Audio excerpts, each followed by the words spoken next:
మిథున్ రెడ్డి జగన్మోహన్ రెడ్డి గారి ఆర్థిక వ్యవహారాలు ఆయనతో బిజినెస్ పార్ట్నర్. మీకు నాకు అందరికీ తెలుసు ఆ విషయం. 2010 తర్వాత వీరిద్దరికి బిజినెస్ పార్ట్నర్షిప్ ఉంది. సౌత్ ఆఫ్రికాలో ఐరన్ ఓర్ ఇనుము గనులు ఏదైతే ఉన్నాయో సౌత్ ఆఫ్రికాలో దాంట్లో జగన్మోహన్ రెడ్డి కూడా భాగం ఉంది. మిథున్ రెడ్డి దాన్ని అక్కడ ఆయన ఆధ్వర్యంలో నడుస్తున్నాయి. అది అందరికీ తెలుసు, అంటే రాయలసీమలో అందరికీ తెలుసు.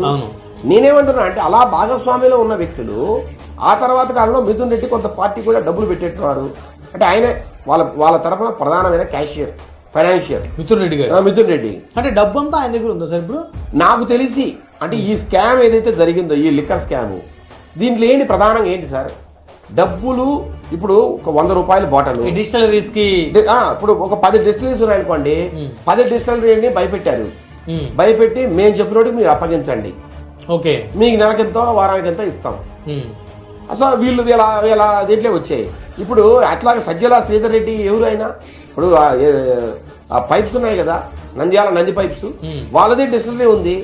ఆ డిస్టిలరీ మొత్తం మిథున్ రెడ్డి నడిపాడు. ఆయన ఆధ్వర్యంలో నడిచింది ఆ డిస్టిలరీ మొత్తం 5 సంవత్సరాలు. అలాగా అన్ని డిస్టిలరీస్ ని వీళ్ళ అనుయాయులు పెట్టి వాళ్ళే మేనేజ్ చేశారు. అసలు అంతెందుకు, అధాన్ డిస్టిలరీస్ అని, లీలా డిస్టిలరీస్ అని అసలు పేపర్ మీద మాత్రమే కొన్ని కుట్టించారు. ఎవరు? రాజకేశ్ రెడ్డి. అంటే వాళ్ళకి అసలు డిస్టిలరీసే లేవు.